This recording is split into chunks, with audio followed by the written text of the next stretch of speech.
ये कहानी है बहुत ही होशियार और समझदार एरा की, जो कि 6th क्लास की स्टूडेंट है। छोटी सी उम्र में ही एरा ने अपनी माँ सपना से बहुत सारी अच्छी अच्छी बातें सीख ली हैं। एरा अपनी माँ सपना की बहुत करीब है और वो अपनी हर एक बात अपनी माँ से शेयर करती है। गुड मॉर्निंग माँ। गुड मॉर्निंग बेटा, तुम्हारा लंच पैक कर दिया है और तुम अब जल्दी से ब्रेकफास्ट कर लो, फिर मैं तुम्हें स्कूल छोड़ने आऊंगी। माँ, मैं अपनी फ्रेंड के साथ चली जाऊंगी। आप आओगी तो ऑफिस के लिए आपको लेट हो जाएगा ना? ओके बेटा, ध्यान से जाना। हाँ प्रिया, ओ प्रिया, चलो जल्दी बाहर आ जाओ, स्कूल के लिए देरी हो रही है। अरे वाह एरा, कितनी अच्छी बात है, आज हम साथ साथ स्कूल जाएंगे। उसी दोपहर जब एरा और प्रिया घर वापस आ रहे थे तो अरे देखो, मुझे क्या मिला, ये तो किसी का पर्स दिखता है। ओह देखो, इसमें तो कितने सारे पैसे हैं। आज का दिन बहुत ही अच्छा है। देखो, हमने कितने सारे पैसे पाए, हम इनसे कितनी सारी चीजें ले सकते हैं ना? हाँ प्रिया, सच कहा, आज का दिन सच में बहुत अच्छा है। चलो अब घर चलते हैं और कल इन पैसों से क्या क्या लेना है सोचेंगे। एरा के मम्मी पापा दोनों ही अपनी जॉब से शाम को घर आते हैं, इसलिए दोपहर का खाना एरा खुद ही किचन से लेकर खा लेती है।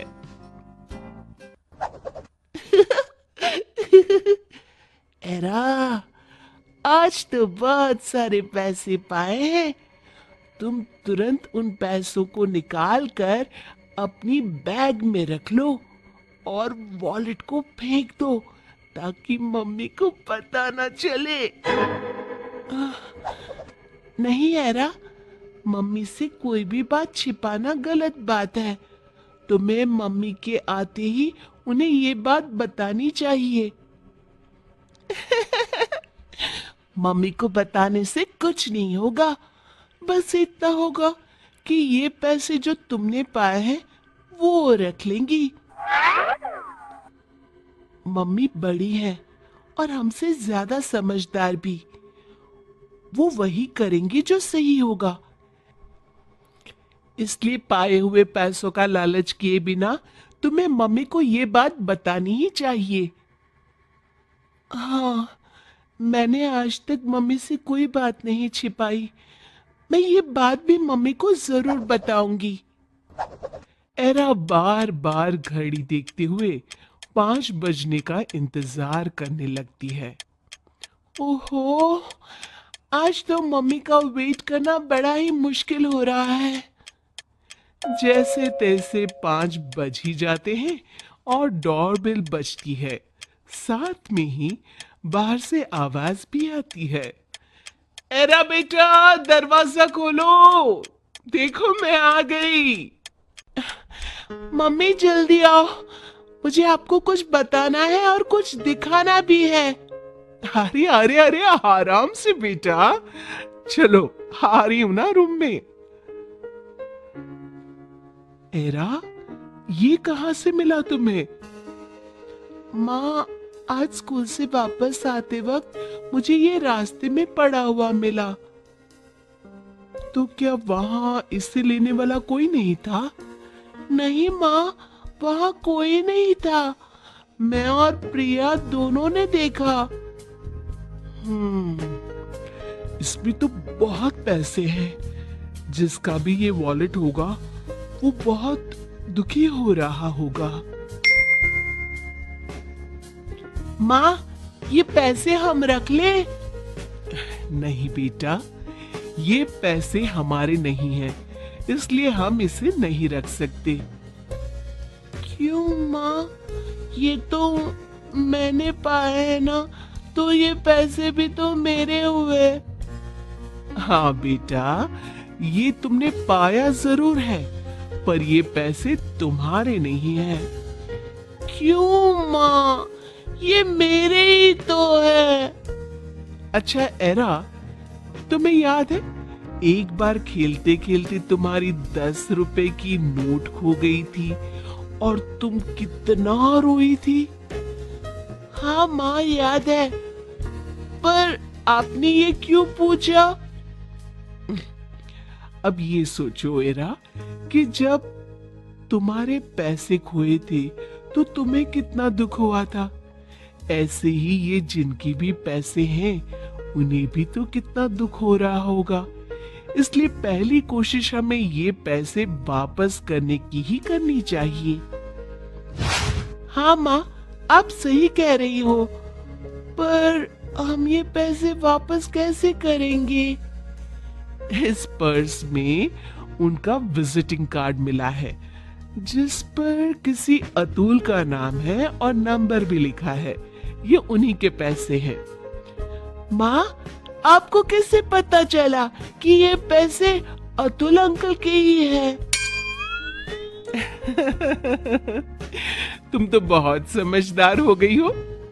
अतुल अंकल का ड्राइविंग लाइसेंस भी है इस वॉलेट में, और सब सिर्फ अपना ही ड्राइविंग लाइसेंस वॉलेट में रखते हैं। चलो, अब मैं इस नंबर पर बात करती हूँ। हेलो, क्या मेरी बात अतुल जी से हो रही है? हाँ जी, मैं बोल रहा हूँ। आप कौन? मैं सपना बोल रही हूँ। मैं आपसे ये जानना चाह रही थी कि हाल में ही आपकी कोई चीज खोई है क्या? हाँ हाँ, मेरा वॉलेट जिसमें 10,000 रुपए है और मेरा ड्राइविंग लाइसेंस भी। ये सुनकर सपना समझ गई कि सच में ये वॉलेट अतुल का ही है, और उसने अतुल को सारी बात बताई कि कैसे ये वॉलेट उसकी बेटी एरा को मिला और वो उसने उसे दिया। फिर सपना ने अतुल को पास वाले मॉल में बुलाया, जहां वो उसे उसका वॉलेट वापस करने वाली है। सारी बात सुनकर अतुल बोला, वाह बहन जी, आपकी बेटी तो बहुत ही समझदार और होशियार है। मैं आपका और आपकी बेटी दोनों का धन्यवाद करता हूँ। मुझे तो लगता था कि मेरे पैसे गए और मेरा तो नुकसान हो गया। आपका बहुत बहुत शुक्रिया। मैं आपसे शाम को मिलता हूँ मॉल में। सपना अपनी फैमिली के साथ मॉल में अतुल का वेट कर रही होती है। तभी अतुल दौड़ता हुआ सामने से आ जाता है अपनी वाइफ के साथ। आप ही सपना जी हैं और ये एरा है? हाँ जी हाँ जी, प्लीज बैठिए ना। ये लीजिए आपका वॉलेट, और प्लीज पैसे गिन लीजिए, पूरे हैं ना? कैसी बात कर रही हैं बहन जी? पैसे गिनकर आप जैसे ईमानदार लोगों की इंसल्ट नहीं कर सकता। एरा बेटा, आप तो बहुत अच्छी बच्ची हो, आप बहुत समझदार भी हो। मैं चाहता हूँ कि जब मेरी बेटी हो तो बिल्कुल आपके जैसी हो। और मैं आपको ये गिफ्ट देकर थैंक यू भी बोलना चाहता हूँ, आपकी हेल्प के लिए। Thank you uncle. Atul era के साथ साथ सपना और उसके पापा को भी थैंक यू बोलता है, और सब अपने अपने घर की ओर निकल जाते हैं। वापस आते वक्त रास्ते में एरा सपना से पूछती है, माँ, अगर हमें अतुल अंकल का फोन नंबर नहीं मिलता तो क्या वो पैसे हमारे हो जाते? तब हम उन पैसों से क्या करते? नहीं बेटा, वो पैसे हमारे तब भी नहीं होते। अगर हमें पाए हुए पैसों के असली मालिक का पता नहीं चलता, तो हमें उन पैसों से गरीबों की मदद करनी चाहिए। उन्हें खाना खिलाना चाहिए या कपड़े देने चाहिए, पर खुद वो पैसे नहीं रखने